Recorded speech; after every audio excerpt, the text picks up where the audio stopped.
بسم الله الرحمن الرحيم. أعوذ بالله من الشيطان الرجيم. بسم الله الرحمن الرحيم. ولقد نصركم الله في مواطن كثيرة ويوم حنين إذ أعجبتكم كثرتكم فلم تغن عنكم شيئا وضاقت عليكم الأرض بما رحبت ثم وليتم مدبرين. دو آیتیں پڑھیں گے آج انشاءاللہ. ان دو آیات کے اندر غزوہ حنین کا ذکر ہے. البتہ ہم ذرا پیچھے سے جڑ جائیں تاکہ چیز سمجھ میں آ جائے. پچھلی آیت مبارکہ میں جو بات تھی وہ دو ٹوک اور واضح طور پر ارشاد فرمائی تھی کہ تم اہل کفر کو اپنا ولی نہیں بنا سکتے اور اہل کفر سے اپنا تعلق نہیں جوڑ سکتے، اہل کفر کو اپنا دوست نہیں سمجھ سکتے. چنانچہ یہ سب چیز سمجھائی کہ ترک موالات ان کے ساتھ ہونا آپ کا ضروری ہے.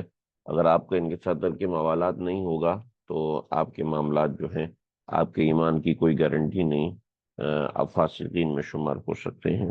تو ترک موالات اہل کفر کے لیے ضروری تھا اور ان کو سمجھایا تھا. تو ترک موالات کے اندر لفظ استعمال کیا تھا اولیاء. یہ لفظ استعمال کیا تھا کہ تم ان کو اپنا ولی اور دوست نہیں بنا سکتے. ٹھیک ہے، لا تتخذوا آباءکم و اخوانکم اولیاء، دوست نہیں بنا سکتے. جب ان کی دوستی چھوڑو گے تو کیا ملے گا؟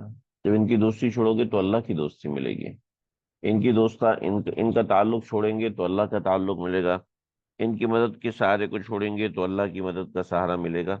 چنانچہ اسی کو یہاں پر بیان فرمایا کہ دیکھو، جیسے اللہ رب العزت نے جیسے تم ان سے مدد کی امید رکھتے ہو، لَقَدْ نَصَرَكُمُ اللَّهُ فِي مَوَاطِنَ كَثِيرَةٍ، اللہ نے بہت سے مقامات پہ تمہاری مدد کی.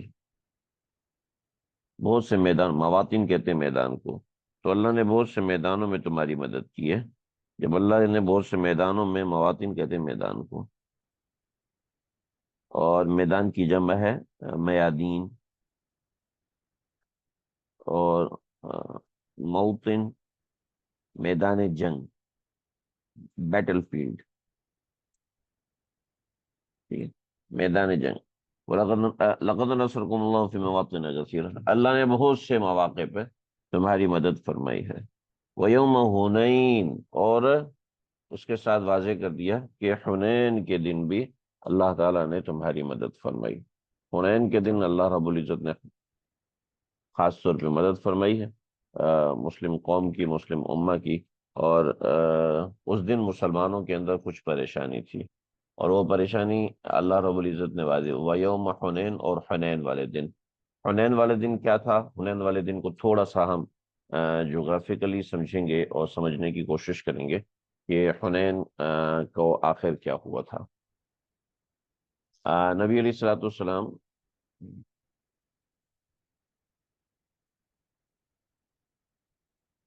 آپ علیہ الصلوۃ والسلام کا جو معاملہ تھا وہ یہ تھا کہ جب 8 ہجری میں آپ علیہ الصلوۃ والسلام نے مکے کو فتح کیا.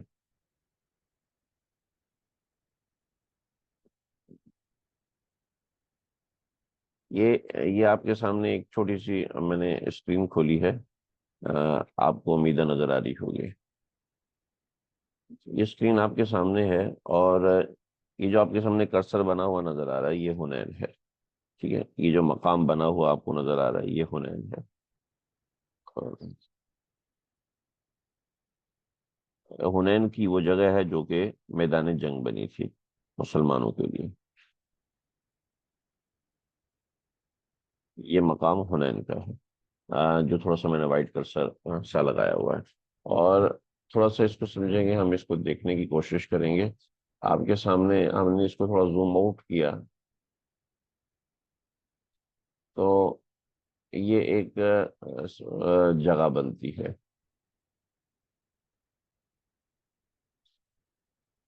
لا الہ الا اللہ نستغفر اللہ ونتوب الیہ. ہاں، ابھی آپ کو نظر آ رہا ہوگا. یہ تھوڑا سا آؤٹ ہو گیا، لیکن اس کو تھوڑا سا سمجھیں.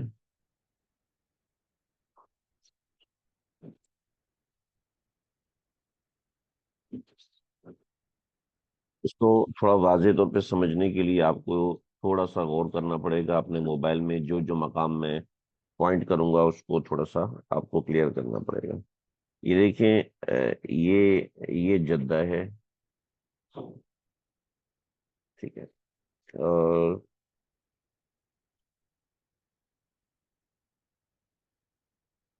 یہ یہاں پر اترتے ہیں تو یہ جدہ ہے، اور جدہ سے ہم یہاں سے نکلتے ہیں، یہ مکہ ہے،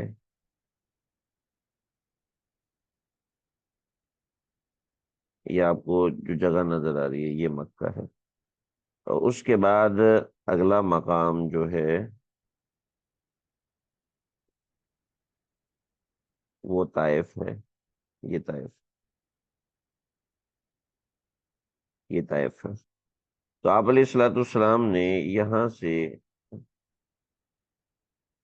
طائف سے مکہ سے طائف پر حملہ فرمانا تھا، اس لیے کہ مکے پہ آپ علیہ الصلوۃ والسلام کا قبضہ ہو جانا یہ اس بات کی علامت تھی کہ عرب کے اندر آپ کی حکومت قائم ہو گئی۔ تو یہاں کے جو دو قبیلے تھے وہ بڑے طاقتور قبیلے تھے، جن کے مدد کے آسرے پہ آپ صلی اللہ علیہ وسلم نکلے تھے۔ پہلا قبیلہ بنو ثقیف تھا،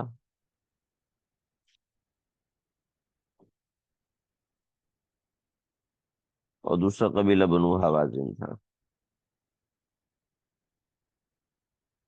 حوازن کا سردار مالک بن عوف بہت زیادہ پوزیسو تھا، تو اس نے نبی علیہ الصلوۃ والسلام کے اوپر حملے کی تیاریاں کر لیں کہ جب آپ صلی اللہ علیہ وسلم کی جو ٹیریٹوری ہے، آپ کی حکومت ہے وہ مضبوط ہو گئی، جب حکومت مضبوط ہوگی تو ڈیفینیٹلی آپ اس کے بعد ہمارے اوپر حملہ کریں گے، اس طرف آپ کا حملہ اور اٹیک ہوگا۔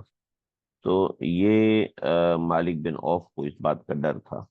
مالک بن عوف نے پہلے سے سوچ لیا کہ ہم چونکہ اہل مکہ مسلمان ہو چکے ہیں، مسلمانوں کی تعداد کے حوالے سے اختلاف ہے کہ بعض روایت کے مطابق مسلمانوں کی تعداد 10,000 تھی، پلس 2,000 نئے لوگ مسلمان ہوئے، وہ بھی ساتھ شامل ہوئے۔ بعض ہے کہ 10,000 تھی اور 4,000 جو ہے وہ نئے مسلمان ہوئے، تو ٹوٹل مسلمان 14,000 تھے، جیسے کہ میں نے آپ کی جو پہلی سلائڈ ہے اس کے اوپر عبارت لگائی ہوئی ہے۔ تو مالک بن عوف نے قبیلہ حوازن کے ساتھ مل کے آپ صلی اللہ علیہ وسلم پر حملے کی ٹھانی۔ تو اب میدان جنگ جو طے ہوا، جو کہ راستہ تھا، اب آپ تھوڑا سا اگر غور کریں گے اور اپنے پاس تھوڑا زوم ان کر کے دیکھیں گے تو آپ دیکھ سکتے ہیں کہ یہاں جو راستہ بن رہا ہے وہ آ, کوئی کلیئر روٹ سمجھ میں نہیں آ رہا، بلکہ یہاں سے جو روٹ بن رہا ہے وہ روٹ اس طریقے سے بن رہا ہے۔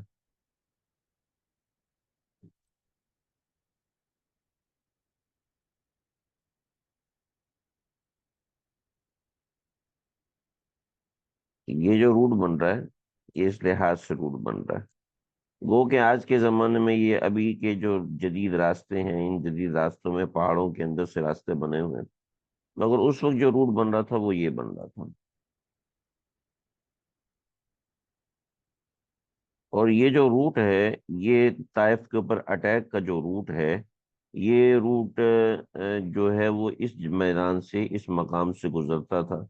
اس مقام کو حنین کہتے ہیں، یہ مقام ہے حنین کا۔ اور اب ہم اس کو تھوڑا سا، اب یہ ڈرائنگ آپ کے سامنے ہے، اس کو تھوڑا سا آپ غور کر لیجئے، اس کے بعد ہم تھوڑا سا آگے بڑھتے ہیں۔ چاہیں تو اس کا اسکرین شاٹ لے لیں یا جیسے بھی ہے۔ تو مالک بن عوف نے نبی علیہ الصلوۃ والسلام پہ اٹیک کی ٹھانی، اور آپ صلی اللہ علیہ وسلم کو جو چیز سمجھ میں آئی وہ یہ کہ آپ نے ان کے اوپر اٹیک کرنا تھا، تو اٹیک کرنے کا ایک تو یہ روٹ بنتا ہے، دوسرا روٹ یہ بن رہا ہے کہ نبی علیہ الصلوۃ والسلام عام طور پر سیدھے راستے سے حملہ نہیں کیا کرتے تھے، بلکہ جانب آخر پہ جاتے اور پھر اس طرف حملہ کیا کرتے تھے۔ تو آپ صلی اللہ علیہ وسلم نے جو روٹ چنا وہ یہ والا چنا، اور مالک بن عوف یہ قبیلہ بنو حوازن یہ تیر اندازی میں بہت ماہر تھے، تو انہوں نے اپنے اس خاصیت کو استعمال کیا، اور اس خاصیت کو استعمال کرنے کے ساتھ دیکھیے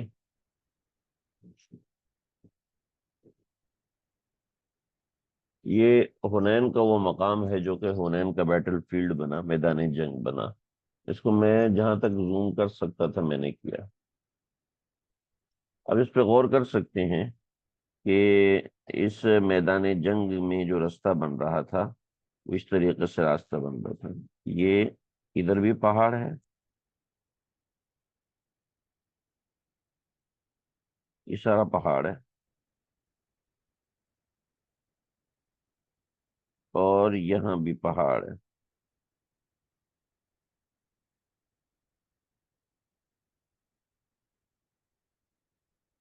اور درمیان میں مسلمانوں کا لشکر جو ہے اس نے آنا تھا، اور پھر وہ آیا کہ مسلمانوں کا لشکر یہاں سے داخل ہو رہا ہے، اور یہ وہ مقام بنا جس کے اندر آپس میں جنگ ہوئی۔ یہ وادی ہے، اس وادی کو حنین کہتے ہیں۔ دو پہاڑوں کے درمیان کی خالی جگہ کو ویلی کہتے ہیں۔ یہ ویلی جو ہے وہ یہ میدان بنا، میدان جنگ۔ تو ہوا یہ کہ مسلمانوں کی تعداد چونکہ بہت زیادہ تھی، 10,000 تھی، 12,000 تھی یا 14,000 تھی، یہ دو اقوال ہیں، 12,000 یا 14,000، یہ مسلمانوں کی تعداد۔ وہ مسلمان اس تعداد سے پہلے کبھی لڑے نہیں تھے، اور اتنی بڑی تعداد سے مسلمانوں نے کبھی جنگ نہیں کی تھی، اور عرب میں اتنا بڑا لشکر لے کے آنا یہ بڑا اچنبھا قسم کا معاملہ تھا۔ تو مالک بن عوف نے بڑے تیر انداز بٹھائے ہوئے تھے پہاڑوں کے اوپر، اور بڑے اسپیشل طریقے سے بٹھائے تھے۔ ظاہری بات ہے دشمن کے اوپر آپ اٹیک کر رہے ہیں تو آپ اپنی پوری فورس لگاؤ گے۔ چنانچہ مالک بن عوف کا لشکر سامنے تھا، اور مسلمان اس طرف بڑے ہیں۔ جب اس طرف بڑے ہیں تو پورے نرغے میں آئے، اور نرغے میں آنے کے بعد دونوں طرف سے مسلمانوں کے اوپر تیروں کی بارش شروع ہوئی، اور ایسی ایسی گھمسان کا رن پڑا، ایسا گھمسان کا رن پڑا کہ نبی علیہ الصلوۃ والسلام کے ساتھ روایات کے مطابق دو لوگ رہ گئے۔ بعض روایت میں یہ ہے کہ کچھ لوگ رہ گئے، لیکن جو جن دو لوگوں کا نام آتا ہے وہ حضرت عباس ہیں اور حضرت ابو سفیان بن حارث۔ حضرت ابو سفیان بن حارث یہ آپ صلی اللہ علیہ وسلم کی تایا کا بیٹا ہے۔ یہ وہ شخص تھے کہ آپ صلی اللہ علیہ وسلم کو انہوں نے کہا تھا اے محمد چڑھ جا آسمان پر اور لے کر آ، کہ ایک فرشتہ اللہ کی تحریر لے کر آئے اور اس پہ لکھا ہوا ہو کہ محمد صلی اللہ علیہ وسلم اللہ کے نبی اور پیغمبر ہیں، میں پھر بھی آپ کو نبی نہیں مانوں گا۔ فتح مکہ پہ آپ جب تشریف لا رہے تھے تو ابو سفیان بن حارث آئے اور کہا کہ یا رسول اللہ مجھے اسلام قبول کروا دیجیے۔ آپ صلی اللہ علیہ وسلم نے فرمایا مجھے تمہارے اسلام کی کوئی ضرورت نہیں۔ اتنے سخت جملے کہ حضرت ام سلمہ رضی اللہ تعالیٰ عنہا کی سفارش ہوئی، آپ نے ان کا اسلام قبول کیا۔ اس کے بعد ابو سفیان بن حارث اسلام کو دائرہ اسلام میں داخل ہوئے۔ یہاں پر ابو سفیان بن حارث، وہ جو ابو سفیان حضرت معاویہ رضی اللہ تعالیٰ عنہ کے والد ہیں وہ اور ہیں، اور یہ اور ہیں۔ تو یہ ابو سفیان بن حارث یہ آپ صلی اللہ علیہ وسلم کے تائے کے بیٹے ہیں، یہ آپ کے ساتھ تھے، اور حضرت عباس ہو سکتے ہیں دیگر بھی ہوں، لیکن چونکہ 14,000 کا لشکر بھاگنے سے ظاہری بات ہے جو مٹی اڑی اور بھگدڑ مچی اس سے کچھ بھی سمجھ میں نہیں آیا کہ کیا کیا معاملات ہوئے۔ تو اس وقت مسلمانوں کو اپنی جو تعداد اور طاقت تھی اس کے اوپر بڑا ایک وہ تھا، ایک ناز تھا اور ایک خوشی تھی کہ ہماری تعداد اتنی زیادہ ہے اور ہم اتنی بڑی تعداد میں ہیں، آج ہم دشمن کو نہیں چھوڑیں گے۔ چنانچہ اللہ رب العزت نے اس وقت کا حوالہ دیے ہے، لَقَدْ نَصَرَكُمُ اللَّهُ فِي مَوَاطِنَ كَثِيرَةٍ، اللہ نے بہت سے میدانوں میں تمہاری مدد کی۔ وَيَوْمَ حُنَيْنٍ، اور حنین کے دن خاص طور پر کی ہے، اس حنین کا ذکر ہے۔ اِذْ أَعْجَبَتْكُمْ كَثْرَتُكُمْ، جب اچھی لگنے لگی تمہیں تمہاری کثرت۔ بعضی لوگوں نے اس کا ترجمہ کیا ہے کہ تم اپنی کثرت کی وجہ سے خود پسندی کا شکار ہو گئے، یہ ترجمہ مصدر کا بنتا نہیں ہے، سمجھ میں نہیں آتا، اور اہل تشیع حضرات ایسے ترجمے کو ترجیح دیتے ہیں، اور یہ بات صحیح نہیں ہے۔ اذ اعجبتکم صیغہ ماضی ہے، صیغہ ماضی کا ترجمہ مصدر سے کرنا یہ کسی طریقے سے سمجھ میں آنے والی بات نہیں ہے۔ لیکن بہت سے لوگوں نے حنین کے دن بغض صحابہ کے واقعات کو بیان کرتے ہوئے بغض صحابہ کو نکالا، صحابہ کرام کی نفرت جو ان کے دلوں میں ہے، اس کا انہوں نے خوب اظہار کیا۔ اللہ حفاظت فرمائے۔ فلم تغنی عنکم شیئا، لیکن کسی چیز نے تم کو فائدہ نہیں دیا۔ وضاقت علیکم الارض بما رحبت، اور زمین تم پہ تنگ ہونے لگی، بما رحبت باوجود اس کی کھلے ہونے کے، فراخ ہونے کے، یعنی سمجھ میں نہیں آ رہا تھا زندگی کہاں ملے گی، اس لیے کہ جب چاروں طرف سے تیروں کی بوچھاڑ ہوئی تو مسلمان بھاگے، اور بھاگے ہیں تو سب کو سمجھ میں نہیں کہ اب کرنا کیا ہے، بھگدڑ ایسی مچی، اندھیرا طوفان ایسا چلا کہ کچھ سمجھ میں نہیں آئی، جس کا جہاں منہ آیا اس طرف نکلا۔ لیکن نبی علیہ الصلوۃ والسلام وہاں پر جم گئے، انا النبی لا کذب انا ابن عبد المطلب، آپ یہ رجزی اشعار پڑھ رہے تھے اور آپ آگے بڑھتے جا رہے تھے۔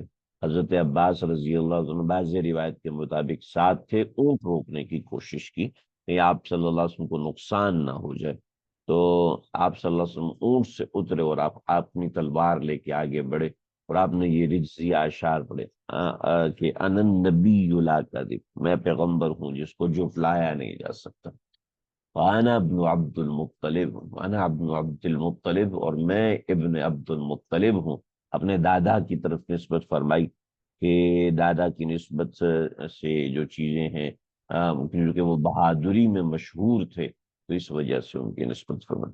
ثم ولیتم مدبرین، اور پھر تم لوٹ گئے مدبرین، پیٹھ دکھاتے ہوئے، پیٹھ دکھاتے ہوئے واپس لوٹے، تو یہ حالات تھے۔ جب آپ صلی اللہ علیہ وسلم کی پکار کو دیکھا، حضرت عباس نے دیکھا کہ آپ ہلنے والے نہیں ہیں، آپ یہاں سے ہٹنے والے نہیں ہیں، انہوں نے آواز لگائی، ثم انزل اللہ سکینتہ علی رسولہ، پھر اللہ نے سکینہ نازل کیا اپنے رسول کے اوپر، علی رسولہ علی قلب رسولہ، سکینے کا نزول قلب پر ہوتا ہے، لیکن کبھی پیغمبر کی تو پوری ذات ہی قلب ہوتی ہے، وعلی المؤمنین، اور پھر مومنین پر بھی سکینہ نازل فرمایا، وعلی المؤمنین سے تمام صحابہ مراد ہیں، ٹھیک، علی المؤمنین سے خاص مخصوص صحابہ مراد نہیں ہے جی، تمام کے تمام صحابہ مراد ہیں۔ وَأَنزَلَ جُنُودًا جُنُودًا، اور اتارا لشکر، لم تروہا، جس کو تم نے دیکھا نہیں، وَعَذَّبَ الَّذِينَ كَفَرُوا، اور عذاب دیا اہل کفر کو، ذَلِكَ جَزَاءُ الْكَافِرِينَ، اور یہی کافرین کی جزا ہے، یہی کافرین کا انجام ہے۔ تو یہاں پر اس بات کا ذکر کیا، تو یوم حنین کا ذکر کیا، یہاں سمجھایا کہ انسان اپنی کبھی تعداد کو دیکھ کر، کبھی مال کو دیکھ کر کسی بہکاوے میں آ سکتا ہے، تو اس بہکاوے میں نہ جائے اور ان چیزوں سے بچے۔ تو یہ بات ہے یوم حنین کی۔ یوم حنین کے آگے تذکرہ کافی طویل ہے، لیکن بنیادی بات سمجھ لیں، یوم حنین ایک لحاظ سے یہ آخری غزوہ تھا، ایک لحاظ سے یعنی اہل عرب کے ساتھ لڑا جانے والا آخری غزوہ تھا۔ ابتدا بدر سے ہوئی تھی اور انتہا حنین سے ہوئی۔ یہاں پر اللہ نے سمجھا دیا کہ ابتدا تا انتہا اللہ کی مدد تمہارے ساتھ شامل رہی، چنانچہ مسلمانوں جہاں بھی رہو گے اللہ کی مدد تمہارے ساتھ شامل حال رہے گی، اور اللہ کی مدد تمہیں اکیلا نہیں چھوڑے گی۔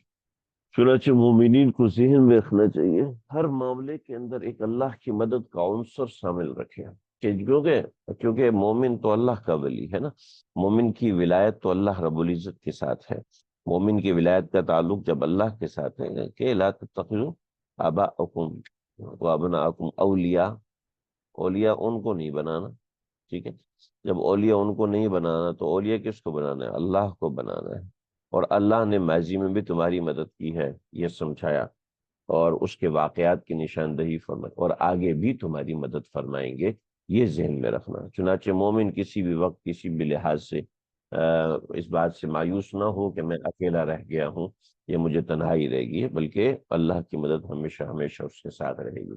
اس کے ساتھ آگے کا مضمون بھی ہے، انشاءاللہ آئندہ ذکر کروں گا۔ آج کا سبق یہیں تک ہے، آپ کو کوئی سوال کرنا ہو تو سوال کریں گے۔ صلی اللہ تعالی علی خیر